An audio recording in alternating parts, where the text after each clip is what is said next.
أعوذ بالله من الشيطان الرجيم بسم الله الرحمن الرحيم السلام عليكم ورحمة الله وبركاته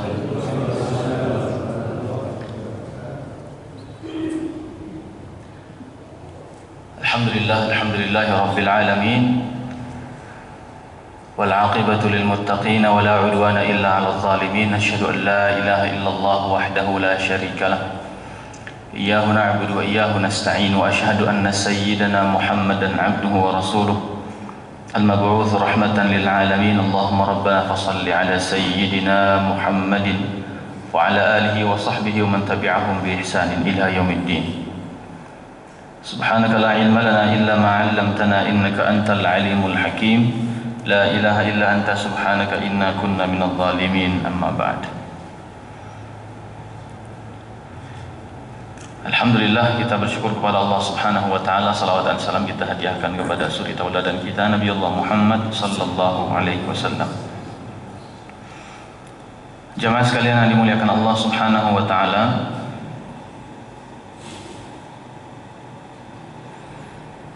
selanjutnya surat Al-Insyiqaq ayat yang ke-7 ya.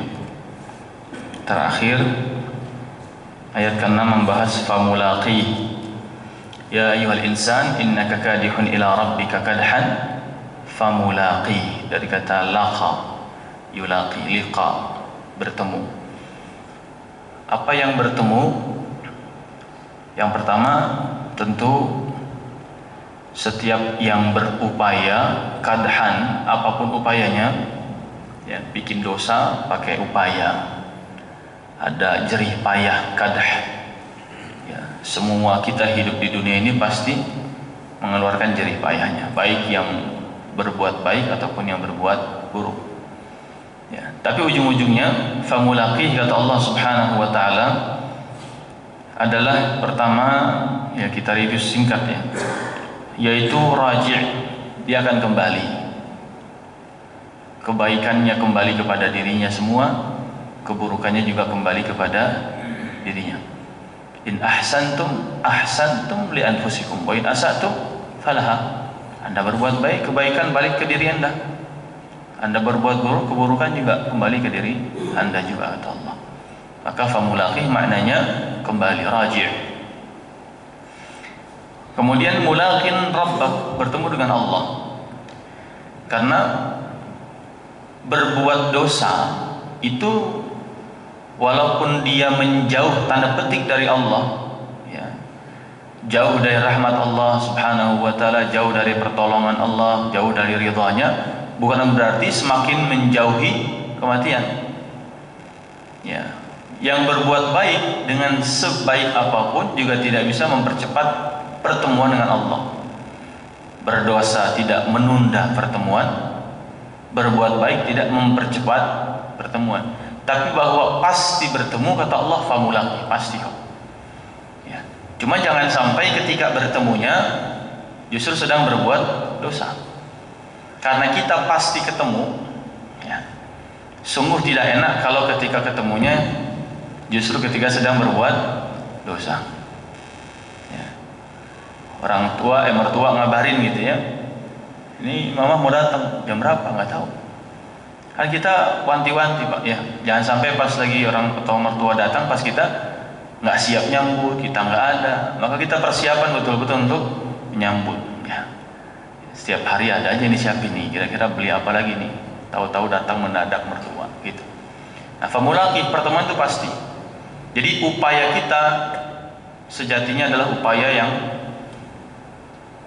kita upayakan untuk bisa bertemu dengan Allah dengan cara yang terbaik, itu famulaqih. Kemudian juga mulaqin amalak, setiap kita akan menjumpai amalnya nanti ya. Yang berbuat A akan jumpain A-nya, yang berbuat B akan menjumpai B-nya gitu. Yang sering interaksi dengan Al-Quran akan menjumpai amalannya dengan Al-Quran, yang menjaga salatnya akan menjumpai amalan salatnya. Mulaqin amalak ya. Begitu juga orang-orang yang berbuat dosa menjumpai amalnya. Apa yang dijumpai? Yaitu tayangannya ya. Ketika Allah tayangkan semua, Tsumma yunabbi'uhum bima 'amilu yaumal qiyamah. Hari kiamat kami jelaskan, dia jelaskan, kata Allah Subhanahu wa taala, ya Allah jelaskan satu persatu secara detail apa yang kita kerjakan. Yauma tajidu kullu nafsin ma 'amilat min khairin muhdara wa ma 'amilat min su'. Setiap jiwa, setiap kita akan menemukan apa-apa yang dilakukannya di dunia, baik min khairin muhdara atau wa ma 'amilat min su', ataupun yang buruk. Semua akan menjumpai. Faman ya'mal mithqala dzarratin khairan yara wa man ya'mal mithqala dzarratin syarran yara.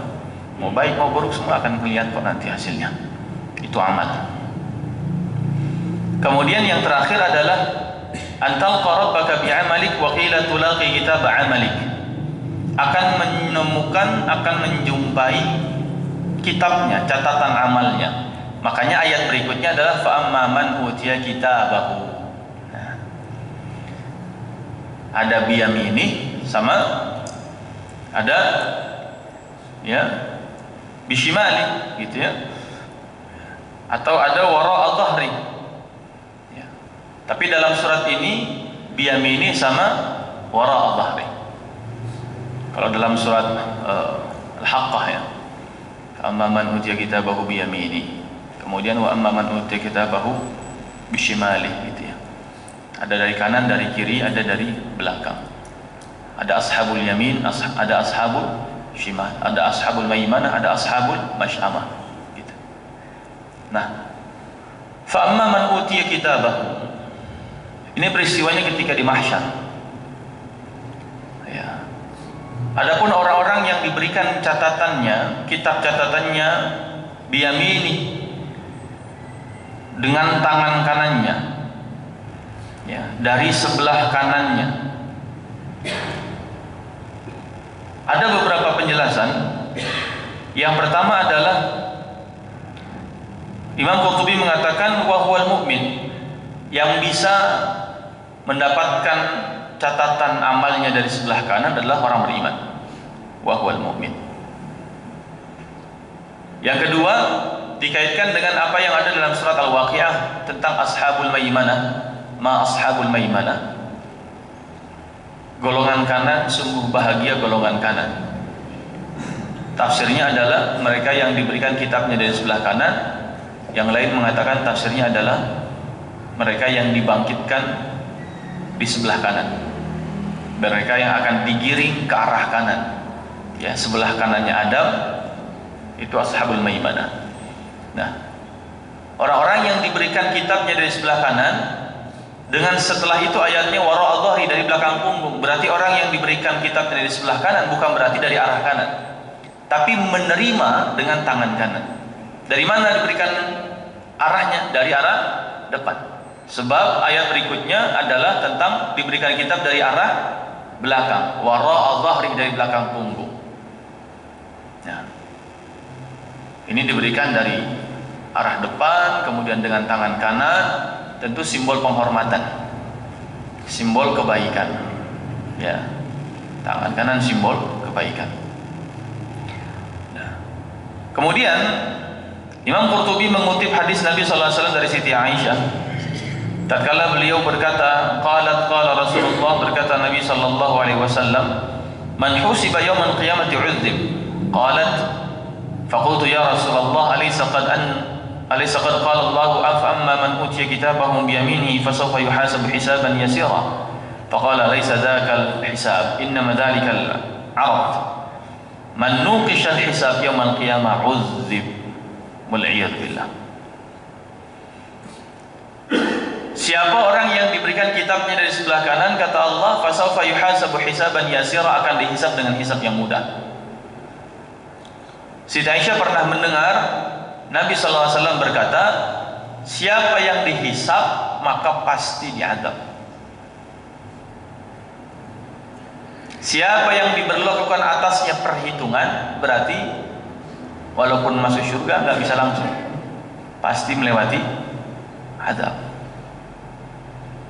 Kemudian Siti Aisyah protes, nanya, ya Rasulullah, kan Allah bilang fasawfa yuhasabu hisaban yasira. Kan ada hamba-hamba Allah yang akan dihisab dengan hisab yang mudah. Berarti kan ada proses hisab. Terus kalau yang dihisab dengan mudah juga pasti diadab, apa keistimewaannya? Dia dihisab mudah, kemudian menerima kitab dari tangan kanannya, terus apa istimewanya mereka? Kemudian Nabi mengatakan bahwa fasawfa yuhasabu hisaban yasira, itu bukan dihisab, bukan proses hisabnya yang mudah. Laisa dzakal hisab wa innama dzakal 'arad. Mereka tidak diberlakukan atasnya perhitungan, tetapi hanya Allah tampakkan saja. Ya.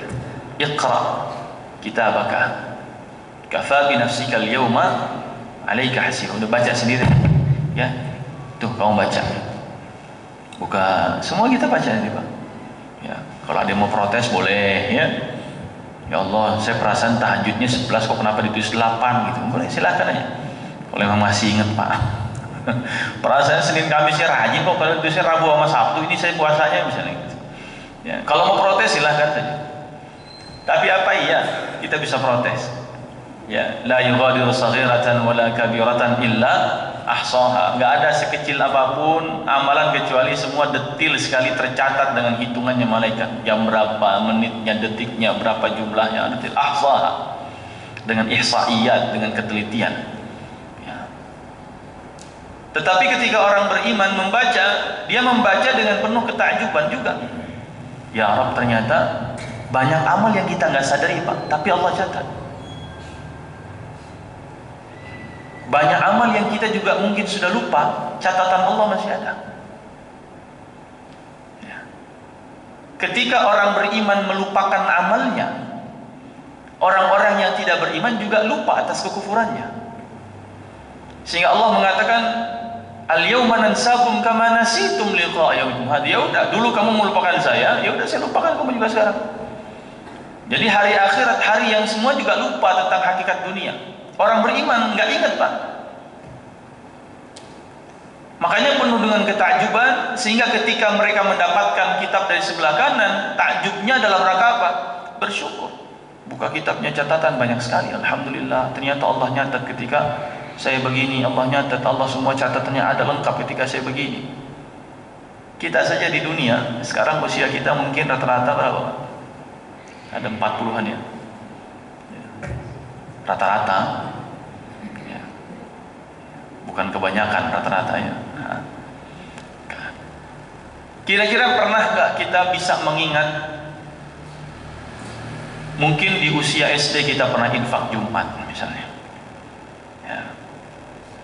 Ketika diajak sholat sama siapa, sama kakek dulu, sama orang tua ke masjid, dulu ada duit cepek yang masih warna merah dulu, cepeknya ingat Pak ya, taruh kotak masjid. Cepek zaman dulu dengan cepek sekarang kagak ada nilainya kan sekarang, Pak. Tapi Allah nyatet sampai sekarang, masih ada, rapi. Mungkin kita sudah lupa. Begitu juga kesalahan dan dosa kita pasti lupa. Mungkin dulu kelas 1 SMP sudah akil baligh, belajar puasa pertama gitu ya. Kemudian ya nyobain cendol tapi kumur-kumur gitu kira-kira ya. Bukan nyobain gitu ya. Artinya apa? Mungkin kita juga lupa berapa banyak dosa mata kita, dosa telinga kita, dosa lisan kita. Begitu juga kita lupa berapa banyak zikir kita kepada Allah Subhanahu wa taala. Kalau sama-sama lupa, ngapain kita ingat? Ngapain kita ingat kesalahan-kesalahan ya kita yang membuat kita kemudian apa? Seperti putus asa akan rahmat Allah. Dan ngapain kita ingat-ingat kebaikan kita yang membuat kita menjadi sombong dan jumawa, merasa sudah bisa membeli tiket surganya Allah Subhanahu wa taala. Ya. Sehingga usina wa iyyakum, proses kita beramal, innaka kadihun ila rabbika kadhan. Kita sudah berupaya, tugas kita hanya berupaya berjeripayah habis-habisan di dunia, habis itu lupain saja. Tentang kebaikan, habis-habisan di dunia, berlah-lah dalam kebaikan, setelah itu lupakan. Kenapa? Karena kita tidak berharap bertemu dengan pujian siapapun, kita nggak berharap bertemu dengan ya, terima kasihnya siapapun, kita cuma ingin berharap bertemu dengan kitab kita nanti. Famulaqih, kita akan bertemu dengan kitab kita masing-masing, catatan kita masing-masing. Dan ketika itu diberikan oleh Allah Subhanahu wa taala, kita ingin mengucapkan terima kasih kepada Dia dengan satu harapan, yaitu bisa dimasukkan dengan rahmatnya ke dalam syurga. Sehingga kata Nabi SAW bahwa hisab yasir, hisab yang mudah itu ya nggak dihisab sebenarnya. Hisab yang mudah itu maksudnya apa? Cuman dipertontonkan, cuman diperlihatkan, cuman suruh baca nih. Itu hisab yang mudah. Tapi kalau sudah mulai dihitung, Pak, wah ini udah. Kalau kata Nabi, man nuqish faqad udzib. Kalau sudah ada diskusi tentang amal, ya, udah pasti kena azab. Ya. Udah mulai berani hitung-hitungan sama Allah, nah, berarti siap-siap kena azab. Apa artinya? Kalau Allah saja, arti kata hisab itu kan dari kata-kata hasiba yahsab atau hasaba yahsab, berhitung. Allah punya perhitungan yang mudah. Perhitungan Allah yang mudah adalah Allah nggak ngitung-ngitung.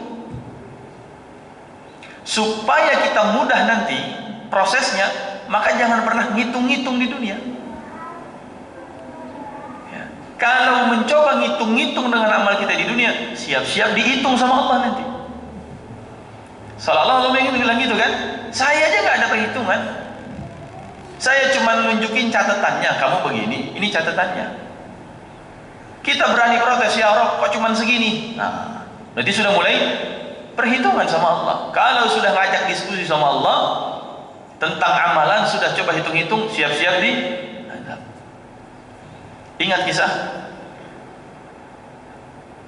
seorang yang pernah disampaikan oleh Jibril kepada Nabi Muhammad SAW bahwa dulu inna lillahi abdan abadallah khamsa mi'asan. Allah pernah punya seorang hamba yang pernah beribadah kepada Allah selama 500 tahun ala qimmatil jabal, di puncak sebuah bukit. Kerjaannya cuma beribadah saja. Kelak di hari kiamat, ya, kemudian dia datang kepada Allah dalam kondisi sujud, dibangkitkannya sebab meninggal dalam kondisi sujud, dan itulah doa dia. Ya, setiap sore dia doa sama Allah, ya Allah, wafatkan aku dalam kondisi sujud. Ya Allah, jangan biarkan jasadku dimakan oleh tanah. Itu dua doa dia itu. Setiap sore dia turun ke kaki bukit, dia dapati ada pohon delima yang tumbuh setiap sore satu buah, dan mata air yang dia ambil ternyata airnya tawar, tidak asin, padahal sekelilingnya adalah air lautan yang asin. Kemudian ketika hari kebangkitan, dalam ilmunya Allah, kata Jibril, disampaikan bahwa hamba ini masuk surga. Kata Allah, wahai malaikat, masukkan hamba ini ke dalam surga dengan rahmatku. Kemudian apa? Si hamba sudah bilang, ya Rabb, la bi rahmatika bal bi amali. Jangan dengan rahmatmu ya Allah, tapi dengan amalku saja. Nah, berarti sudah mulai ngitung-ngitung dia sama Allah nih. Merasa punya amal 500 tahun. Baik, kata Allah, kita hitung. Malaikat ambil mizan, aqimu alaihi alwazn. Ayo kita hitung-hitung nama dia. Hadirkan timbangan. Taruh semua 500 tahun amalnya itu di satu sisi timbangan. Kemudian apa kata Allah?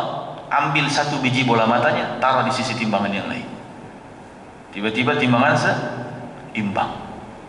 Kata Allah, hambaku, kita impas. Semua ibadahmu sudah aku ganti dengan satu nikmat mata yang aku berikan. Sementara nikmatku yang lain masih banyak, masih ada nikmat mata yang sebelahnya dan semua anggota tubuhmu, baik yang tampak atau yang tidak tampak. Ada 2 telinga, 2 tangan, 2 kaki, lisan, jantungnya, paru-parunya, ginjalnya, semua masih. Mana amalnya? Karena sudah habis. Awalnya dia pengen masuk surga karena amal, sekarang amalnya habis. Sehingga kata Allah apa? Sesuai dengan permintaanmu, amalmu tidak ada, wahai malaikat, lemparkan dia ke neraka. Ketika diseret oleh malaikat mau dilemparkan, tiba-tiba dia bilang apa? Dia teriak, ya Rabb, la bi'amali bal bi rahmatik. Ya Rabb, ampun, enggak jadi dengan amalku, tapi dengan rahmatmu saja masukkan aku ke dalam surga. Akhirnya kata Allah, Pak, rudduhu ilai. Wahai malaikat, kembalikan dia kepadaku lagi. Dihadirkan di hadapan Allah. Baru Allah tanya dengan 5 pertanyaan. hambaku, engkau bisa beribadah 500 tahun karena siapa? Karena kehebatan amalmu apa karena rahmatku, kata Allah. Oh, karena rahmatmu ya Allah. Satu.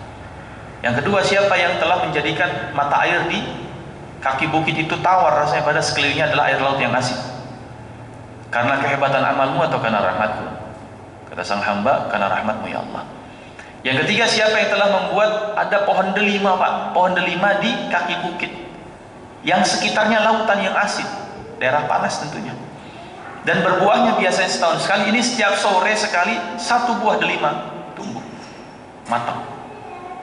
Tumbuhnya karena kehebatan amalmu atau karena rahmatmu, kata Allah? Karena rahmatmu ya Allah.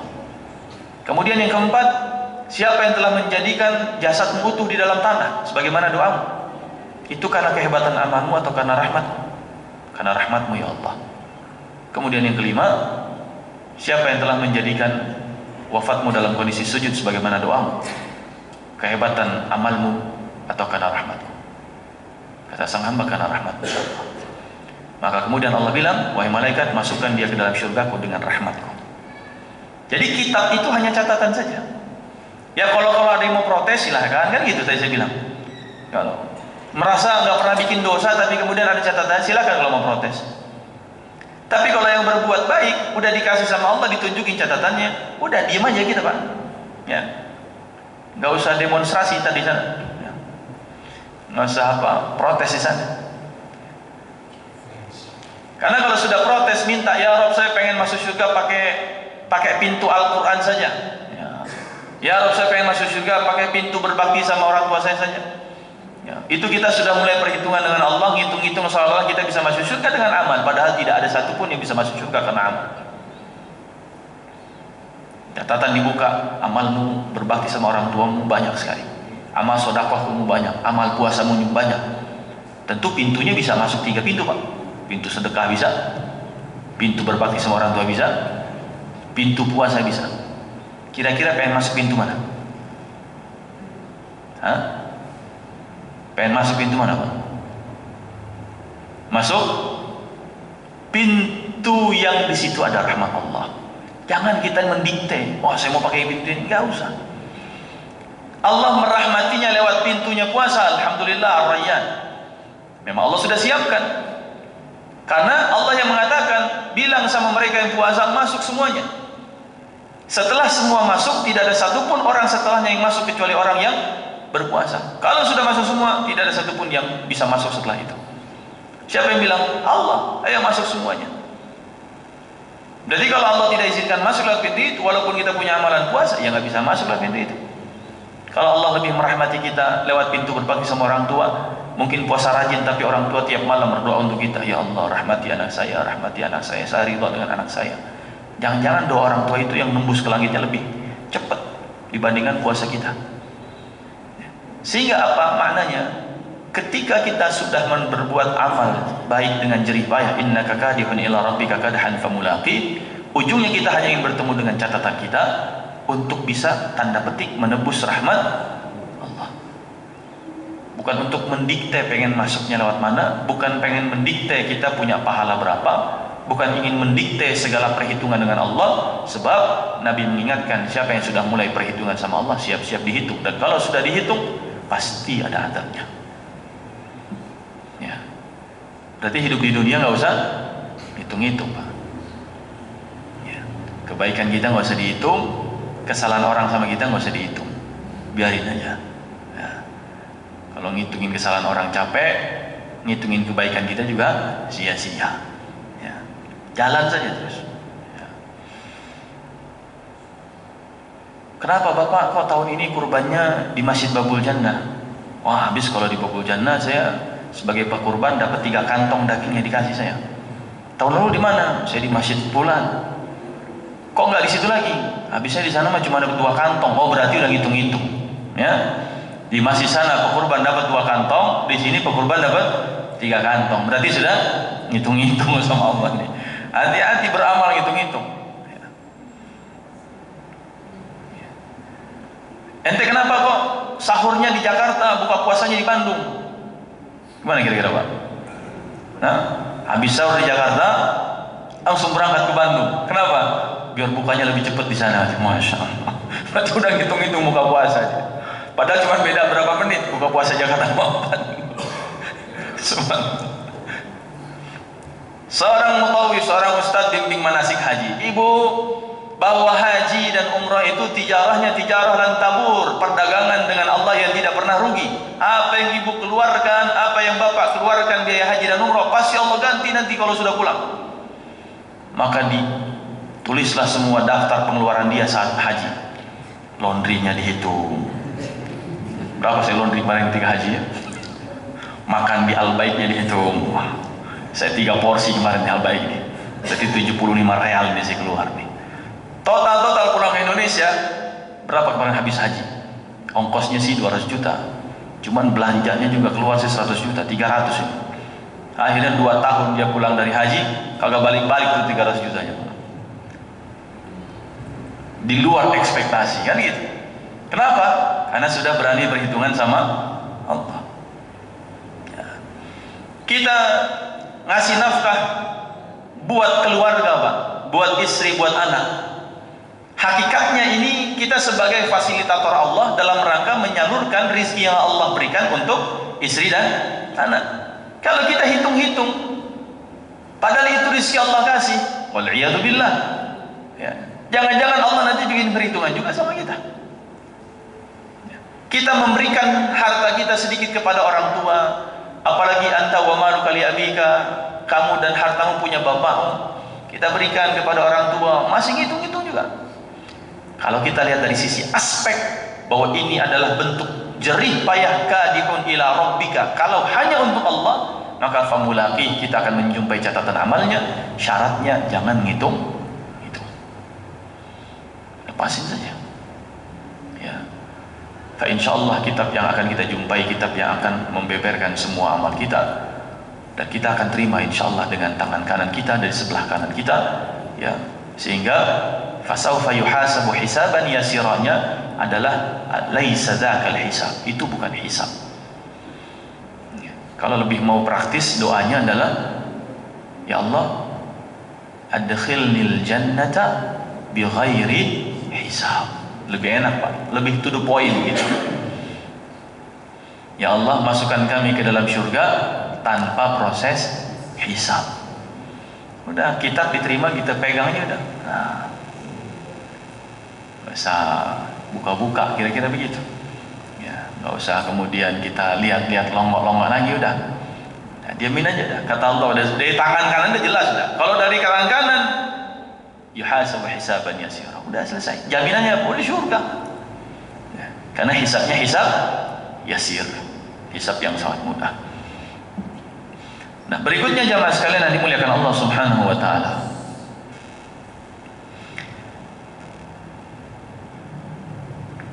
wa yanqalibu ila ahlihi masrura, ay azwajihi fil jannah min al-huril 'ain masruran ay mughtabitan qarir al-'ain.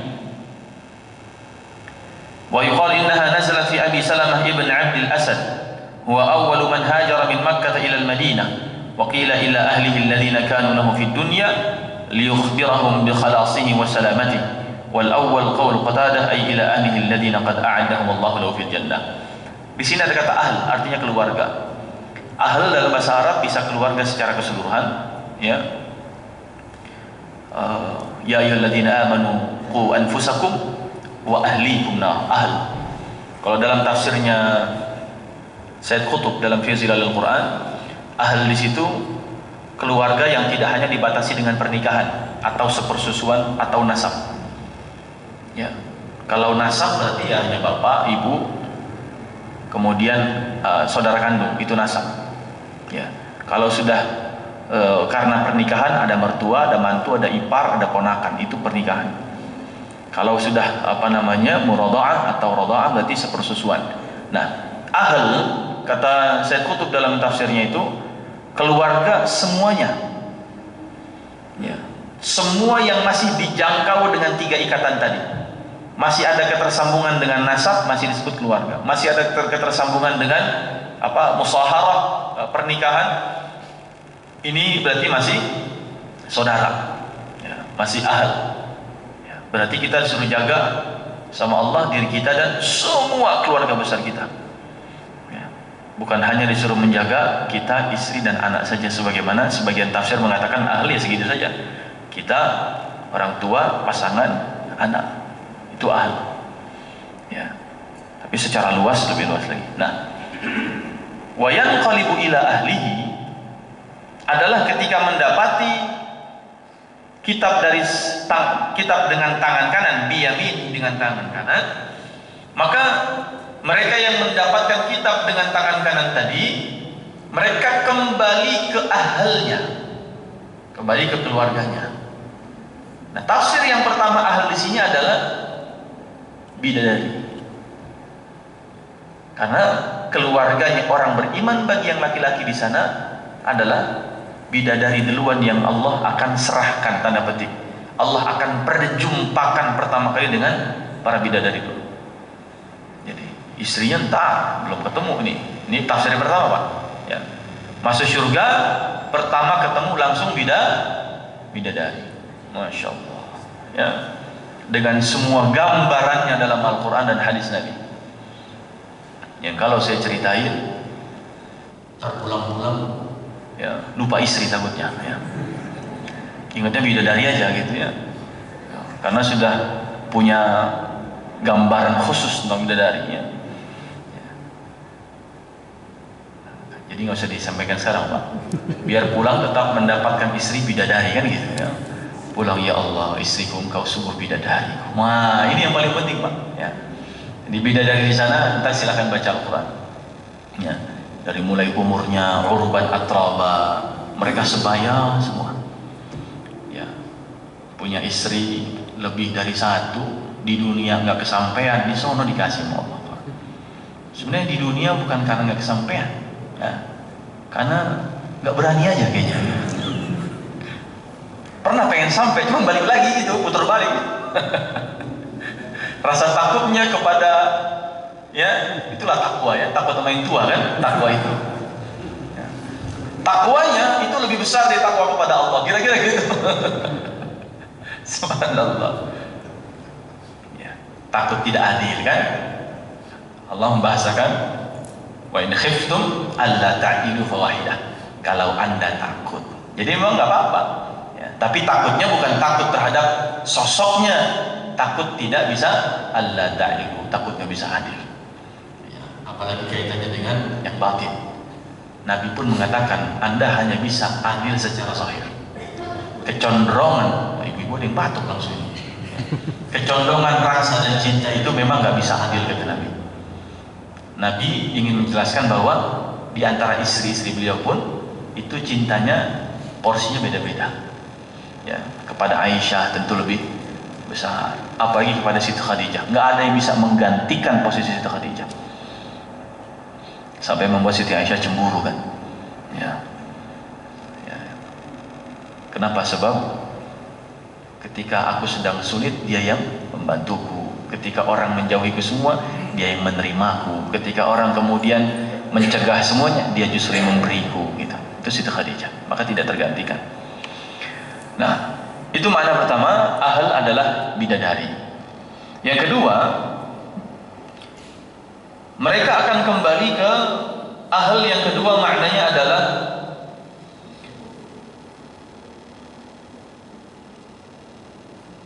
ahlihi alladziina kaanu fid dunya liyukhbirahum bi khalasihi wa salamatihi.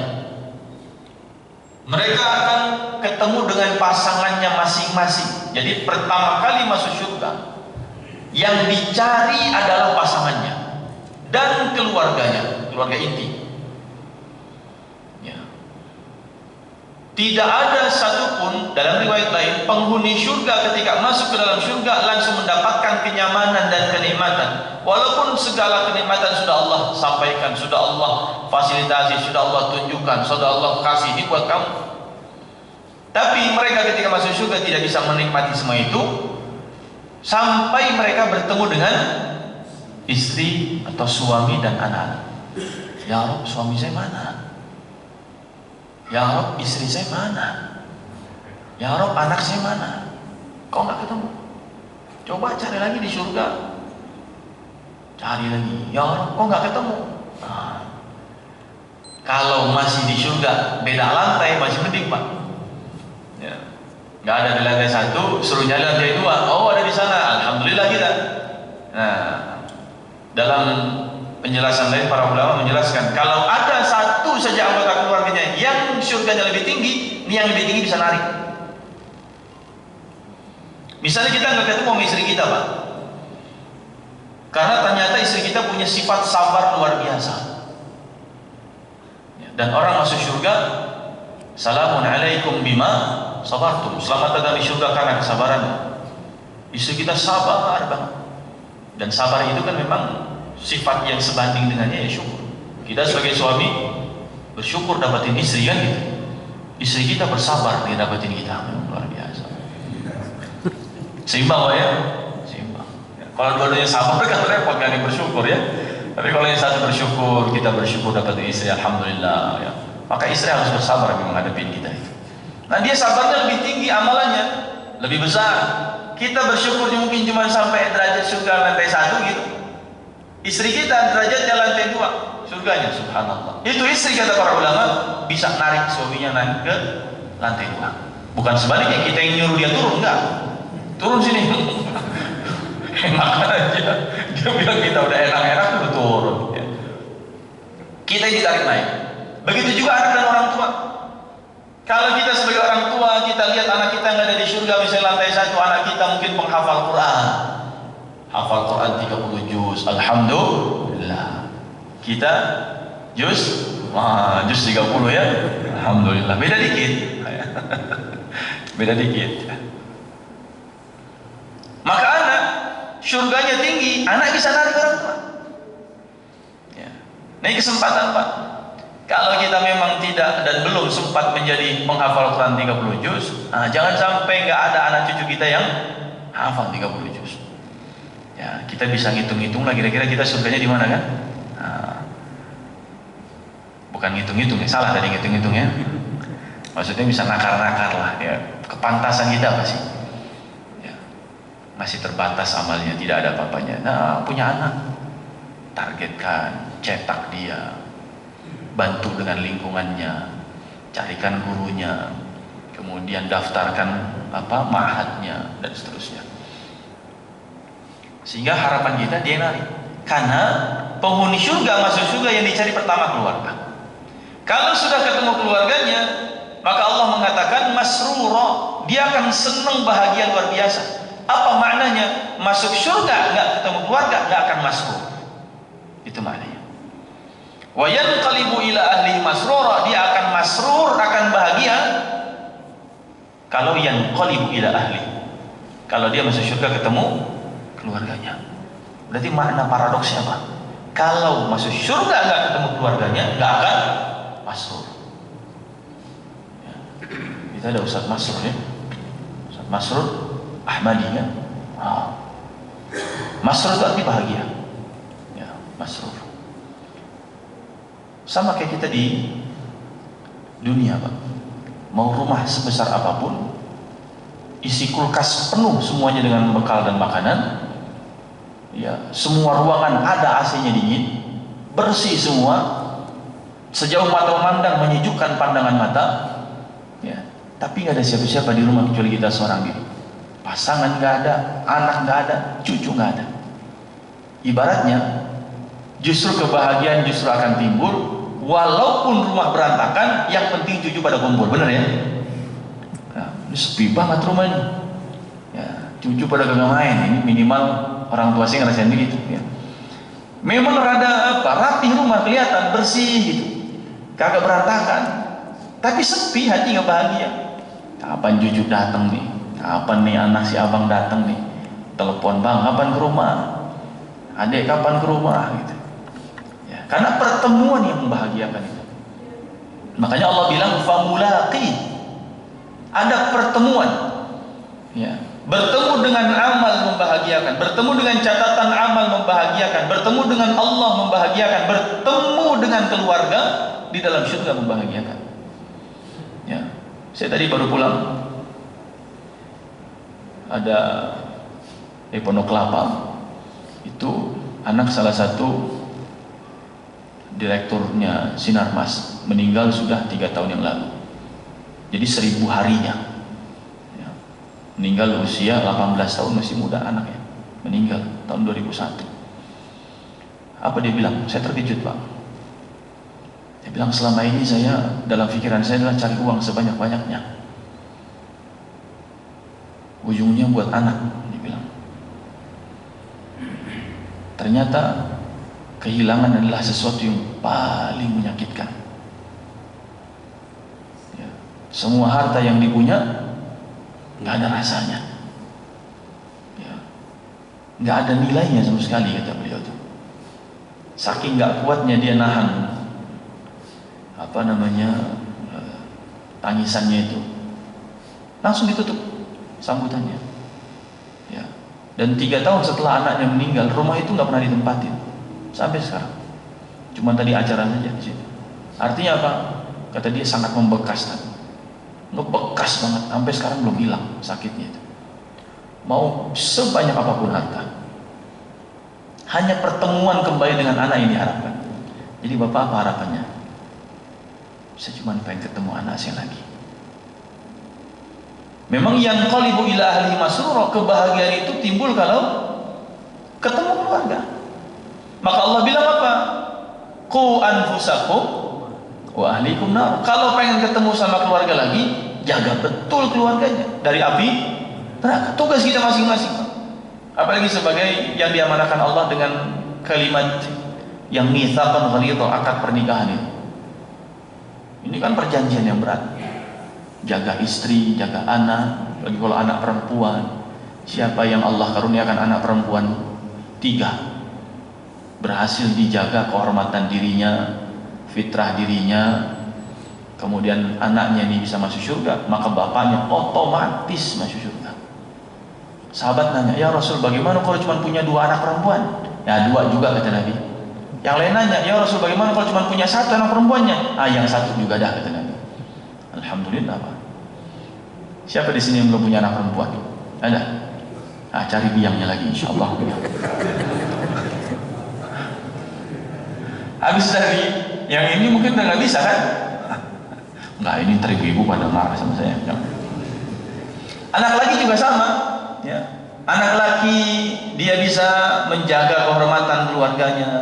Anak laki bisa menyelamatkan 4 perempuan, menyelamatkan istrinya, menyelamatkan ibunya, menyelamatkan saudari kandung perempuannya, dan menyelamatkan anak perempuannya.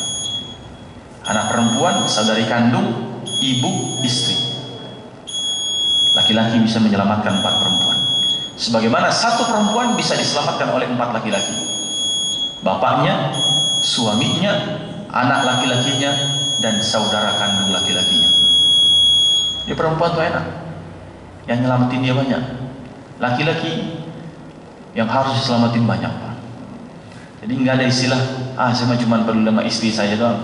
Ibu kita, Pak, mohon maaf, kalau ibu kita misalnya belum bisa baca Quran, kita bisa ditanya nanti, kamu gimana sama ibunya, diurusin gak? Ya, saya ngejumpain salah seorang anak yang bawa orang tuanya itu jauh dari Bogor ke Ciputat, cuma mau belajar alif ba ta, umur 70 tahun, Pak, orang tuanya masih belajar alif ba ta. Anaknya seorang notaris, jauh dari Bogor ke Ciputat, pulang pergi berangkat pagi jam 7, pulang jam 5 sore setiap Sabtu Ahad, cuma mau belajar abatasa. Nggak ada telat dalam urusan belajar Al-Quran ya. Nah ini wa yanqalibu ila ahlihi masrur. Mudah-mudahan Allah takdirkan kita mendapatkan dengan rahmatnya, tentunya kitab catatan kita diserahkan dengan tangan kanan, kita terima dengan tangan kanan, dan kemudian kita tidak dihisab masuk surganya. Dan yang paling penting berikutnya adalah pas masuk surga kita ketemu dengan keluarga kita semua. Karena tidak akan bahagia walaupun sudah nerima kitab dengan tangan kanan, walaupun tanpa hisab kita masuk surga, kita tidak akan bahagia kalau di surga tidak ada keluarga kita. Ini yang bisa saya sampaikan. Hadanallahu wa iyyakum ajma'in. Billahi taufiq wal hidayah. Assalamualaikum warahmatullahi wabarakatuh. Waalaikumsalam.